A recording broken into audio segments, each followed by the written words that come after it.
अस्सलाम वालेकुम। मेरा नाम असद जवेद है और इस वक्त मेरे साथ एक बार फिर गेस्ट मौजूद हैं साद जुल्फ़िकार खान साहब, जो कि स्पोर्ट एनालिस्ट हैं। आज इनसे जानते हैं कि इंडिया और पाकिस्तान का मैच कल जो होने जा रहा है वर्ल्ड कप का, तो इस हवाले से इनसे बात करते हैं कि इंडिया और पाकिस्तान का तो मैच कैंसिल कर दिया गया था कुछ इश्यूज़ की वजह से। इस बारे में साद साहब क्या कहेंगे? क्या हाल है साद साहब बहुत आपके? शुक्रिया, बहुत शुक्रिया असद। साद साहब, बड़ी मेहरबानी कि आपने अपने कीमती वक्त से हमें टाइम दिया। आपका अच्छा साहब, मुझे शुक्रिया। ये बताएं कि इंडिया और पाकिस्तान के मैच के हवाले से तो बड़े इश्यूज वगैरह चल रहे थे, तो अभी हम्म, ऐसा क्या हुआ कि इनको इजाज़त मिल गई?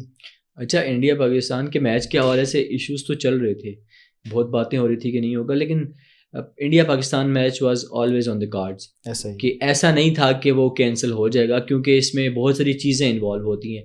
क्योंकि आपका जो वर्ल्ड कप है, आप अगर ये कहें कि वो सिर्फ एक इंडिया पाकिस्तान मैच की वजह से होता है, तो शायद मैं गलत नहीं हूँगा। इसलिए कि जितना रेवेन्यू आपको उस मैच से आता है, जितनी एडवर्टीजमेंट्स और जितना उसके ऊपर पैसा लगा होता है, जितना ब्रॉडकास्टर्स का पैसा उस पर लगा होता है, तो मेरा नहीं ख्याल कि ये मैच कभी ऐसा हो रहा था कि ये मैच नहीं होगा। क्योंकि अगर ये मैच नहीं होता तो आपका जो 60% रेवेन्यू है जो आप वर्ल्ड कप से जनरेट करते हैं, जो आईसीसी को भी जाता है, फिर उसका हिस्सा बोर्ड्स को भी जाता है, तो मेरा ख्याल है कि ऐसा नहीं था कि मैच नहीं होगा। हाँ, ये था कि कुछ इश्यूज ज़रूर चल रहे थे जिस पर पीसीबी ने बात की और पीसीबी ने एक स्टैंड लिया, और मेरे ख्याल में एक अच्छा स्टैंड लिया था, क्योंकि बांग्लादेश के साथ ज़्यादती की गई थी और बांग्लादेश की वजह से स्टैंड लिया, और फिर जो इश्यूज बांग्लादेश के थे उनको रिजॉल्व कर दिया गया। बांग्लादेश को अब जो ड्यू उनका शेयर है वो भी दे दिया जाएगा, उनके ऊपर कोई सैंक्शंस भी नहीं लगेंगी। तो I think it's a win win situation for Pakistan. अच्छा साहब, मुझे ये बताएं आपकी क्या प्रिडिक्शन है कि इंडिया पाकिस्तान का जो मैच है हम्म इनमें से कौन जीतेगा?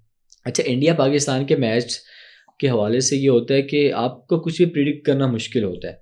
ऑन पेपर अगर देखें तो इंडिया की ऑन पेपर क्या, ऑन परफॉर्मेंस भी अगर आप देखें पिछला कुछ 1-2 साल से, तो इंडिया की टीम हमें तकरीबन अनबीटन नज़र आती है। उनका टॉप ऑर्डर आप देखें, एक्सप्लोसिव बैट्समैन, उनके मिडिल ऑर्डर में अच्छे हैं, फिर फिनिशर उनके हार्दिक पांड्या आके फिनिश करते हैं, तो उनकी जो बैटिंग है वो तो है ही कमाल। फिर बॉलर्स में बुमराह उनके पास हैं, अर्शदीप सिंह बड़े अच्छे बॉलिंग करते हैं, फिर उनके पास वरुण चक्रवर्ती हैं जो इस वक्त दुनिया के नंबर 1 T20 के बॉलर हैं, तो बॉलिंग उनकी ज़बरदस्त है। और फिर अगर कुलदीप यादव भी आ जाते हैं तो इंडिया की टीम मजबूत दिखाई देती है, परफॉर्मेंस वाइज भी, ऑन पेपर भी। तो उस तरफ पाकिस्तान ने भी रिसेंट पास में अच्छी परफॉर्मेंसेस दी हैं, लेकिन जब इंडिया पाकिस्तान का मैच आता है ना, तो आप ऑन पेपर नहीं बात कर सकते, आप पास परफॉर्मेंसेस भूल जाते हैं। आप ये देखते हैं कि उस करंट मोमेंट पे, उस करंट मैच में कौन जो है वो अपनी नर्व्स पे काबू रख पाएगा। जितना मजबूत आपके आसाब होंगे, जितना आप प्रेशर को बेहतर तरीके से हैंडल करेंगे, वो मैच आप जीत जाएंगे। पिछले 2-3 वर्ल्ड कप्स में ऐसा हुआ है कि एक पाकिस्तान जीत भी गया था 2021 में, उसके बाद भी जो 2 मैचेस हुए बड़े क्लोज गए और पाकिस्तान उन दोनों तीनों मैचेस में जीत रहा था। वो अलग बात है कि हमने लास्ट मोमेंट पे, क्रंच मोमेंट पे वो मोमेंट मिस किया, वहाँ पे प्रेशर ज़्यादा ले गए और वो मैच हार गए। लेकिन वैसे कल थोड़ा सा बाइस हो जाते हैं हम। मुझे लगता है कि पाकिस्तान कल वाला मैच जीत इस जाएगा। बार आपको क्या लगता है सबसे ज्यादा प्रेशर कौन सी टीम पे होगा? टीम इंडिया पे प्रेशर होगा, क्योंकि एक तो जो उन्होंने शेक हैंड नहीं किया था पिछले जो मैच हुआ पाकिस्तान का एशिया कप में उनके साथ, उस चीज़ का प्रेशर होगा। फिर क्योंकि इंडिया के ऊपर ना एक पॉलिटिकली प्रेशर भी ज़्यादा होता है।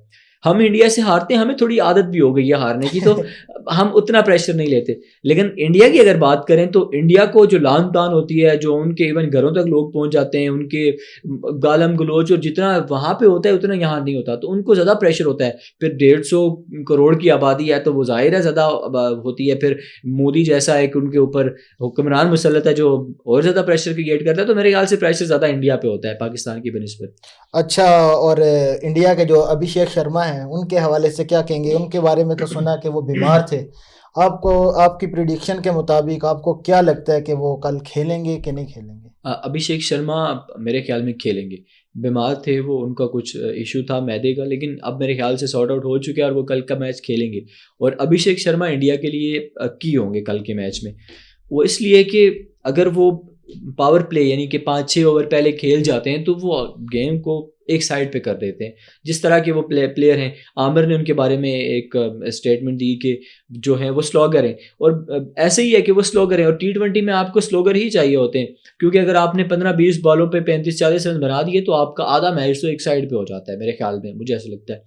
तो वो उनके लिए बड़े की होंगे और मेरे ख्याल में वो कल खेलेंगे। लेकिन हैविंग सेड दैट, क्योंकि पाकिस्तान के पास बड़े क्वालिटी ऑफ स्पिनर्स मौजूद हैं। सही है। आप उस्मान तारिक का बड़ा चर्चा है पूरे इंडिया वो में तो ही फिर आपको पता है कि इंडिया मीडिया बस इंडियन मीडिया का वैसे- चर्चा है। उसके बाद साइम अयूब बड़ी अच्छी बॉलिंग करा रहे हैं, लेफ्टीज को वो बड़ी अच्छी बॉलिंग कराते हैं, फिर अबरार बड़ी अच्छी बॉलिंग करा रहे हैं।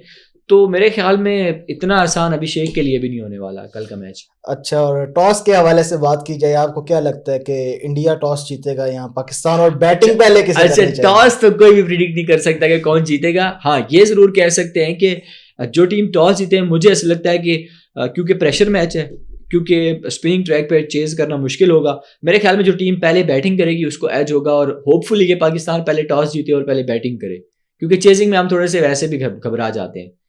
थैंक यू सो मच साद जी। मेरे साथ मौजूद थे स्पोर्ट एनालिस्ट साद जुल्फिकार खान साहब। थैंक यू साद, आपने अपने कीमती वक्त से you. मुझे टाइम दिया। इसी के साथ असद जावेद को दीजिए इजाज़त। अल्लाह हाफिज़।